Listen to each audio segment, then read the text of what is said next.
Cara, bom, mais uma vez, muito obrigado por ter todos vocês aqui. Eu me sinto burro na presença de vocês. Mas, cara, vocês dois estão estudando uma parada que é incrível, que ninguém sabe direito como funciona, que é o cérebro. E, cara, você já fez coisas incríveis, assim, nesse campo. Teve aquele lance do exoesqueleto na Copa do Mundo, não é? Teve um lance, acho que em 2013, tu conectou uns ratinhos, não foi? Interface cérebro-cérebro. Cara, isso é incrível. O que tem de mais incrível? O que falta de coisa incrível? Não, é curioso, porque eu brinquei uma vez, eu fui convidado uma vez para falar em Pequim, na Convenção Mundial dos Escritores de Ficção Científica. Então, imagina, só escritor de ficção científica, né? Antes de mim falou o cara que foi o prêmio Nobel do grafeno. Sensacional, né? Fiquei vendo o que o cara fez. E o moço, né? Um rapaz, 40 e poucos anos. E aí eu fui mostrar as interfaces, diferentes modalidades de interface que a gente criou, né? Cérebro-cérebro, uma coisa chamada BrainNet, que é uma rede de colaboradores, de cérebros que colaboram em tempo real, né? Então, nós mostramos isso em animais de experimentação, em seres humanos, tal, e mostrei o exoesqueleto, né? Terminou a palestra, veio um escritor inglês para mim e falou assim é sacanagem. Eu falei, por quê? Porque você está tirando emprego da gente. Porque como que nós vamos Tem que inventar fazer mais ficção coisas. científica do cérebro nesse sentido? Foi o maior elogio que eu recebi, porque é um cara que eu conheço, né? E o interessante é que os escritores de ficção científica não sabiam quão desenvolvida essa área era, né? Eles não tinham noção. E, de repente, porque você deve ter notado isso, quando a gente estava crescendo, pelo menos a minha geração, o espaço era o foco da ficção científica. Né? Muita gente queria ser astronauta. Arthur Clarke, Isaac Asimov, Kurt Vonnegut. Né? Imagine, eu estava lendo quando era moleque ir para uma das luas de 2001, Odisseia do Espaço. Sim, né? e bom, só que o espaço continua sendo fascinante, não há dúvida nenhuma. Só que, mais recentemente, o cérebro passou a ser o foco de muita ficção científica. Porque as pessoas começaram a se dar conta que esse é o barato que eu gosto de chamar de o verdadeiro criador de tudo, né? Porque toda a história da civilização humana depende do que a gente carrega entre as duas orelhas e não dá valor a isso, né? Então, é um universo que existe aqui fora, que nós apreciamos, mas a única versão real, a única versão apreciável do que existe aqui fora é o que isto aqui cria para nós, né? Então, assim, a percepção que a gente tem disso aqui depende do que está aqui dentro. Eu encontrei muita gente ao longo da minha carreira, né, gente que eu admiro profundamente, físicos, né, e eu chegava para eles e falava, não, tudo bem, nós conhecemos 5% que está aqui, é o que a gente consegue descrever matematicamente, né, modelos e tal, mas, na realidade, o que a gente cria coletivamente com a mente humana é a melhor aproximação possível do universo que nós vamos ter. Então, se aparecer o Dr. Spock um dia desses aí, ele provavelmente vai contar uma outra história. Ele vai descrever o universo de uma outra maneira, porque o que está aqui dele evoluiu de uma maneira diferente, né? Então, é muito fascinante você, como neurocientista, hoje poder conversar, né, coloquialmente sobre uma área que é muito jovem. Ela não tem 150 anos. Sim, o foco do teu trabalho me corrija se eu estiver errado, Pois não. mas tem a ver com integrar o cérebro a máquinas. Na realidade, o foco mesmo da minha carreira toda foi estudar como grandes populações de células do cérebro codificam informação. Aí eu descobri que não existe um código neural, como me disseram quando eu fui fazer meu PhD. E aí, para poder estudar como populações de neurônios operam normalmente, eu decidi, eu com o meu orientador John Chapin, que acabou de falecer, infelizmente, falamos, não, nós vamos fazer o seguinte, nós vamos ligar o cérebro a máquinas, porque as máquinas a gente controla. Então, nós controlamos o que vem do cérebro para a máquina e o que a máquina devolve para o cérebro. E acabou sendo uma manipulação, um novo aparato experimental que nos ofereceu... É como criar um telescópio diferente. E, de repente, todos os dogmas de 80 anos da neurociência começaram a cair por terra um por um. Interessante, né? cara. Mas a gente precisou ligar o cérebro a máquinas para poder ver isso, né? Porque foi aí que vocês perceberam que os pulsos elétricos, isso. o cérebro tinha esses pulsos. Não, foi aí... Então não era conhecido? A gente conhecia os pulsos, mas veja bem, quando eu era postdoc, em 89, 99% dos neurocientistas tinham registrado apenas um neurônio de cada vez. E tinham registrado os sinais elétricos de nós temos 86 bilhões. Tá? Nós temos tantas células aqui dentro como existem galáxias aqui em cima. Tá? E eu fui para Filadélfia, que é a história mais maluca, é uma das histórias malucas da minha vida, Porque um louco ligou para a faculdade de medicina, porque eu mandei 52 cartas para fazer postdoc, 50 rejeições. Aí eu recebi uma carta de um cara na Yale, que era um herói meu desde a faculdade de medicina, o Gordon Shepard, e a carta de um desconhecido chamado John Chapin. E eu respondi, né? Pus o meu número lá de telefone, nunca imaginei que eu vi. Um dia eu estou fazendo um experimento aqui na USP, aqui no Dr. Ronaldo, uma secretária do departamento falou, olha, tem um maluco no telefone, a única coisa que eu consigo entender dele é o seu nome. Eu vou desligar. Eu falei, não, vamos ver quem é, né? Vai saber. Veja bem, o cara tinha que passar pelo PABX, porque a faculdade de medicina na época tinha um PABX e que dava o ramal dos lugares. Muita eu não gente sei... que está ouvindo, a gente não sabe nem o que é um PABX. Nem sabe o que é PABX. Era uma mulher que conectava o telefone no ramal, né? E eu fico imaginando até hoje, são 40 anos quase, como é que o John passou pelo PABX. Mas ele passou. Aí eu peguei o telefone, ele, Miguel. Eu falei, yes. Aí ele falou, aqui é o John Chapin, li sua carta. Vem para cá que eu quero te empregar. Eu falei, não é possível.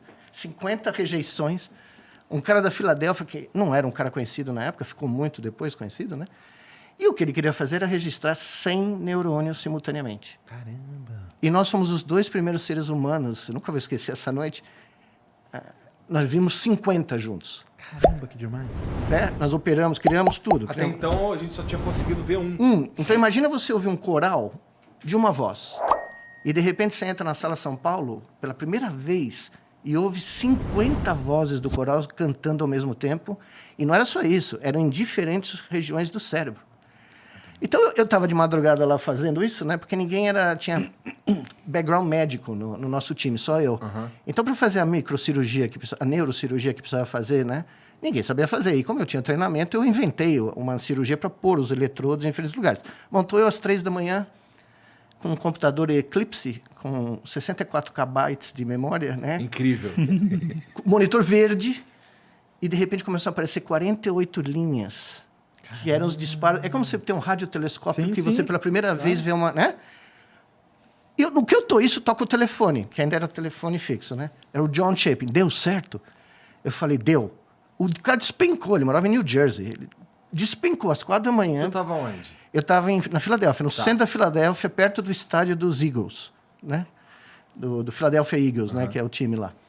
Bom, o John Chapin chega assim, quase 5 da manhã, estava raiando o dia. Pela primeira vez, nós tínhamos um ratinho andando do nosso lado e a gente ouvindo o cérebro. E eu comecei a ouvir 300 milissegundos antes do ratinho fazer qualquer coisa e sabia o que ia acontecer. Porque o barulho das 50 células, do 48 neurônios... Elas se conectando e tal. Elas dizendo, vou virar a cabeça para a direita. Vou pôr o meu bigode no meio do troço. Aí entra o John. O cara quase chorou, né? Porque ele era 10 anos mais velho que eu. Passou a vida inteira esperando para ver aquilo, né? Querendo ver aquilo. Aí ele falou, é muito bom que nós estamos os dois aqui nesse momento. Eu falei, por quê? Ele falou, porque nós vamos poder dividir o mesmo advogado para o divórcio, né? Porque quem vai acreditar que nós dois estamos fora de casa, 5 da manhã, registrando neurônio, vendo rato, e era um ratinho só, né?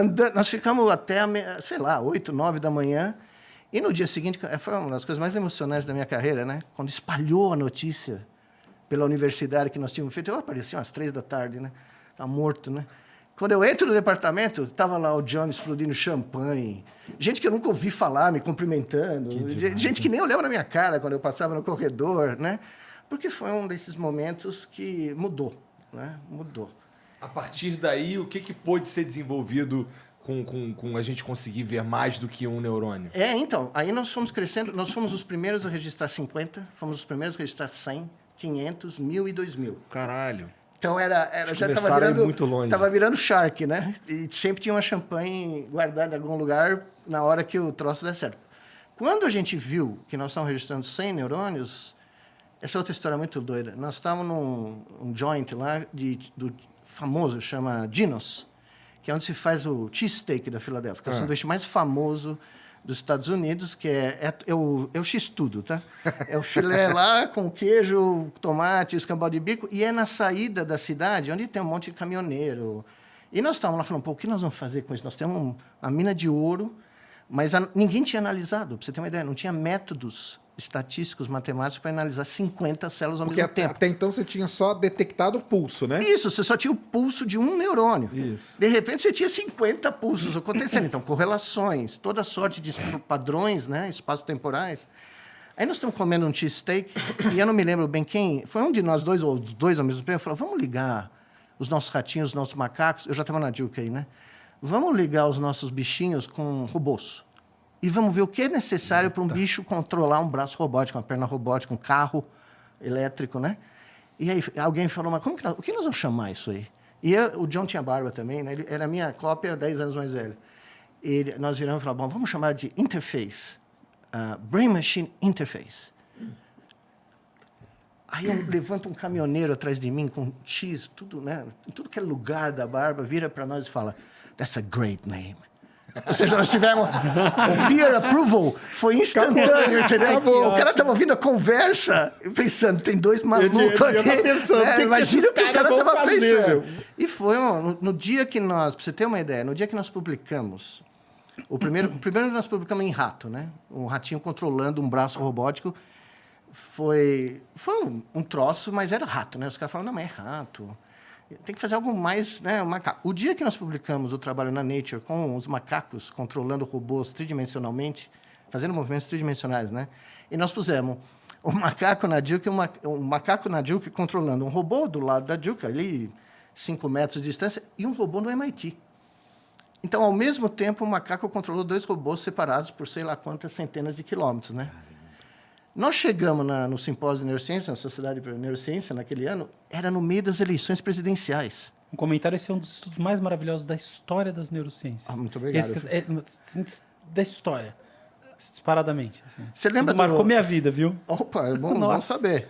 Você lembra da loucura da eleição do Al Gore com o George Bush, que teve o negócio da Flórida? Pois bem, aquela noite, nós demos a primeira palestra na história sobre a interface cérebro-máquina. Saiu na CNN. Então, você estava falando da Flórida e, de repente, aparece o nosso macaquinho fazendo barato. E nós estávamos em Nova Orleans, se eu não me engano. E todo mundo bebendo, né? Eu não bebo muito, mas o pessoal vai lá na Bourbon Street é uma beleza, Entendi. né? Como chama? O quarteirão francês, né? De Nova Orleans. Tava passando a CNN, o George Bush, o Al Gore, e de repente os caras falam, olha, é um macaco controlando o braço mecânico. Então foi um negócio assim, foi uma aventura